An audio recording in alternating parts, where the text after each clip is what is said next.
বেতনের 7.5% বাড়ি ভাড়া দিতে হয়। বাড়ি ভাড়া কাটার পর রহিম প্রতি মাসে 3700 টাকা বেতন বাবদ পায়। তার মাসিক বেতন কত? ঠিক আছে, আচ্ছা একটু বেসিক জিনিসটা দেখি। রহিমকে মূল বেতনের 7.5% বাড়ি ভাড়া দিতে হয়। তাহলে 7.5% বাড়ি ভাড়া মানে কি? এই যে দেখেন 7 দুগুণা 14 আগে 15, 15/2 পার্সেন্টেজ মানে 1/100। এটাকে আমরা ফ্র্যাকশন বানাবো। 7.5% মানে ফ্র্যাকশনে কত হয়? 3/20, তার মানে 40 ভাগের 3 ভাগ। হ্যাঁ, এটা তো মুখস্থ নাই। 7.5% মানে ফ্র্যাকশনে কত হয় মুখস্থ নাই, কিন্তু লিখে বাই করলাম। তার মানে এই পার্সেন্টেজ মানে যা, 40 ভাগের 3 ভাগ মানে তা। অন্যগুলো মুখস্থ ছিল, ছোট ফ্র্যাকশন পার্সেন্টেজ, আর এখানে বড় দেখে মুখস্থ নাই, জাস্ট লিখে বাড়ি করলাম। তার মানে কি, এই ফ্র্যাকশনের জায়গায় আমরা বলতে পারি 40 ভাগের 3 ভাগ বাড়ি ভাড়া দিতে হয়। তাহলে বাড়ি ভাড়া দিতে হয়। বাড়ি ভাড়া কাটার পর রহিমের প্রতি মাসে 3700 টাকা বেতন বাবদ পায়। তাহলে 40 ভাগের 3 ভাগ মানে কি? 40 ভাগ যদি তার বেতন হয় আর এটা যদি তার হচ্ছে ভাড়া হয়, তাহলে বেতন হচ্ছে 40 আর ভাড়া হচ্ছে 3।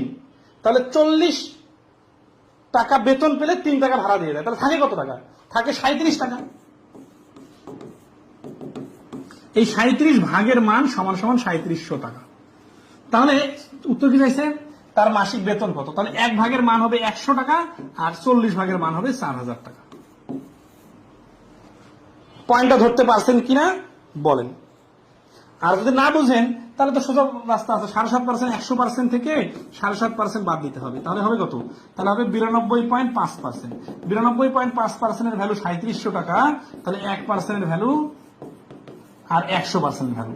ফ্র্যাকশন আকারে চিন্তা করাটা যদি কারো কাছে কঠিন মনে হয়, তাহলে ঘুরে ফিরে কিন্তু ওই বটের তল ওই বড় বড় সংখ্যার কাটাকাটি করতে যায়, আবার ডাবল সময় নষ্ট হবে। তাহলে ঘুরে ফিরে আমার ওই ভগ্নাংশ আকারে চিন্তা করাটাই সহজ। ঠিক আছে, আচ্ছা আশা করি কি ক্লিয়ার সবাই? যে 40 ভাগের 3 ভাগ যদি বাড়ি ভাড়া দিতে হয়, তাহলে 40 টাকা বেতন, 3 টাকা বাড়ি ভাড়া। 3 টাকা বাড়ি ভাড়া বাদ দিলে থাকে কত টাকা? 37 টাকা। 37 ভাগ ইকুয়াল টু 3700 হলে 100 ভাগ ইকুয়াল টু হচ্ছে 40 ভাগ ইকুয়াল টু হচ্ছে 4000। 16 নম্বর লাভ ক্ষতির অঙ্কে এই ভগ্নাংশের আকারে অ্যাপ্লিকেশন। ভাবনা কিন্তু একটাই, পার্সেন্টেজকে ভগ্নাংশ আকারে চিন্তা করতে পারা। তার মানে আমরা এখন লাভ ক্ষতির অঙ্কে এই ভগ্নাংশের এই অ্যাপ্লিকেশনটা দেখবো। কিরকম? একটা পণ্যের বিক্রয় মূল্য তার ক্রয় মূল্যের 3/4। তাহলে এখানে আমরা ভগ্নাংশের পাশে দেখছিলাম যার সঙ্গে রয় থাকে সেটা নিচে বসে। তার মানে এটা যদি ক্রয় মূল্য হয়, ক্রয়, তাহলে এটা হচ্ছে বিক্রয়। তাহলে দেখেন 3 হচ্ছে ক্রয় আর 4 হচ্ছে বিক্রয়। তাহলে লাভ কত? লাভ হচ্ছে 4 থেকে 3 বাদ দিলে 1। কততে লাভ? 1।